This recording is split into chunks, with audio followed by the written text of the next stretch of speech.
So AgXcel's metering tube is used in replacement of the disc orifice.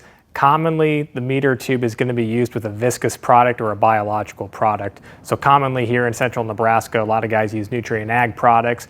Think of Black Max and Altura. There's other guys out there that use humic acid products, some of that blood red product. So the microtubing is definitely used for that. One of the advantages of the microtubing is your inside diameter is at least twice as large as its comparable disc orifice. So you get a lot more of those chunks that are in your fertilizer down to the row without plugging your disc orifice. That also means that the filter at the inlet of your pump, you can run a less fine filter, so you can have a bigger mesh filter like a 20 or 30 mesh if your pump allows that. And then you can run that microtubing with its larger inside diameter while still keeping the pressure that you need, get more of that good stuff down to the row, and then you have less plugging on your filters and also at each row.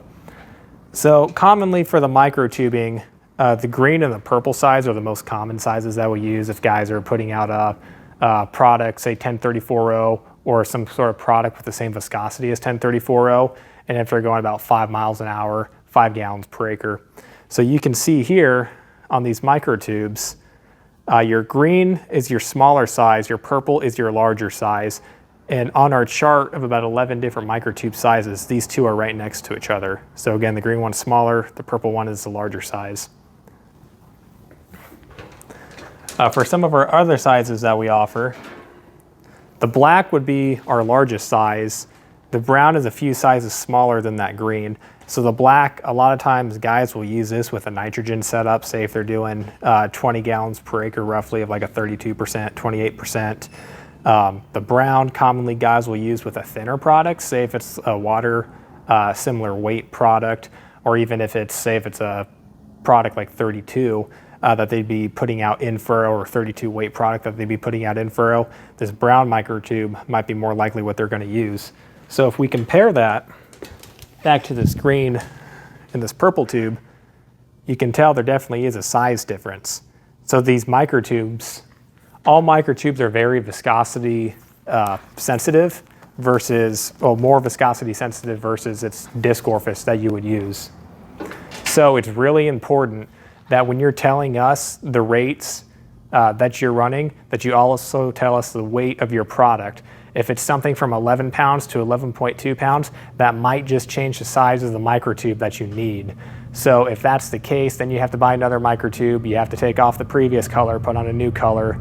It just takes time. So it's very important that we get the correct weight of the product that you're using, along with the number of rows, the spacing of your bar, and then the speed that you're going as well, and then your gallon per acre rate. We need to know all that information to get you the correct microtube size. So all of our microtubes are cut at an 8-foot length.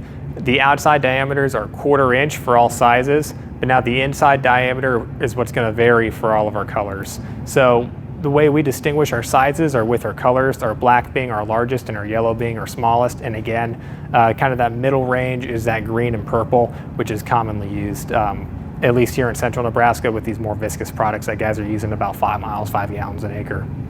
So all of our microtubes are also cut in 8-foot lengths, typically with a normal 1/4 inch black tubing that you would use for any sort of plumbing. You'll start to get a natural restriction at about 8 to 10 feet with that.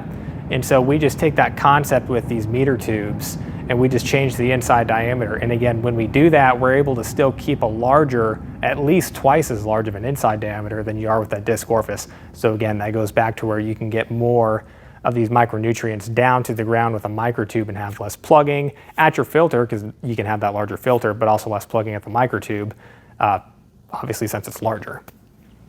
Another thing to consider with the microtubing is it can be a little bit more of a bear to change versus your disc orifice. The microtubing is also very susceptible to changes in weather. So if you have a cold morning versus the warm afternoon, you might have to change your microtubing.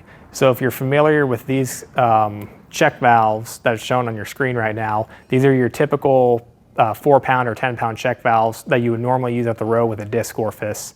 So what we do instead, you still could use that one check valve if you wanted to and run one microtube coming out of it. What I like to do, what fits with most guys' situation, is to use this dual check valve setup here. And so what this allows you to do is, say if you're running a sight glass manifold or some sort of electric row monitoring system, you can come out of your manifold with whatever size tube you have, run down into the inlet of this dual check valve system, and then here are your 2 check valves. So this has the blue top on it, so it's a 4-pound. If it were a 10-pound check valve, it would have a black top on it.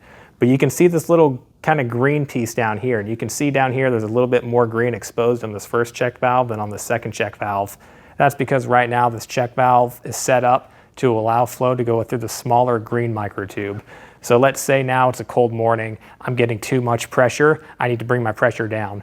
Well, instead of with my typical single check valve setup, I have to go back there, take out these microtubes for every single row. Now where am I going to put these dirty tubes? So with this kind of setup, we don't have to worry about that. We can just leave the microtube on the bar. I'm going to close this first check valve. I'm going to open this second check valve, and now flow is going to go through the purple microtube. So as I close this check valve here, it will not stop flow to pass through the check valve to the next check valve, but it will stop flow from going down the check valve to the microtube. Say if I'm raising my rate, or if I have a high-speed planter, say I want to kick it up to 8 miles an hour now, but I'm still doing 5 gallon per acre, maybe I want to go 6 gallon per acre. I can open up both of these check valves. Now I have flow going through both my microtubes, so I can still meter my flow, but now I can get even more flow down to the row. Also on the App Store or on the Play Store, if you look up AgXcel calculator, we have a disc orifice chart and a microtube orifice chart. So once you download that app, you open it up, immediately it's going to bring you to the disc orifice chart, because that's the most common thing that guys are still using. But with more and more guys using microtubing, we added a microtube chart to that as well. On the top right corner, you see 3 lines. You tap on that, you choose GX6 Microtubing. From there, you can choose your product weight, and then you can put in the rows of your bar, the spacing, you can put in your gallon per acre rate and your mile per hour. Once you put that in, it'll tell you which microtube size you need as well. It'll also tell you that for your disc orifice size as well, and it'll tell you what pressure you can expect to see. So that's another very useful tool. We highly recommend that you download that, use that tool as well. So if you call us looking for pricing on the microtube, or if you need to get the microtube but you still don't know exactly what size you need after using that app, what you need to give us, we need to know the weight of your product, we need to know how many rows and the spacing of your implement, we need to know your complete gallon per acre range, and we need to know your complete mile per hour range, especially the weight of the product that you are using. If you're using a product that's 11 pounds versus 11.2 pounds, it doesn't sound like a big difference, but it could definitely change the kind of microtube size that you need. Or if you're running a 1034O versus a kind of starter or versus a nitrogen, it can totally change what kind of microtube size you need. I don't want to sell you a microtube and then now your rates are different, or your weight was off versus what we assumed it would be, and now you have to buy new microtubes. You have to take off the old microtubes, and now you have to put on new microtubes again. We can totally avoid that. Again, we just need the weight of the product that you're using, the number of rows of your implement and its spacing, and then we also need to know your total gallon per acre range and then your total mile per hour range. From there, we can get you the correct microtube size that you need for your setup. So feel free to call us at AgXcel anytime. We're more than happy to help you out and get you the right microtube sizes that you need.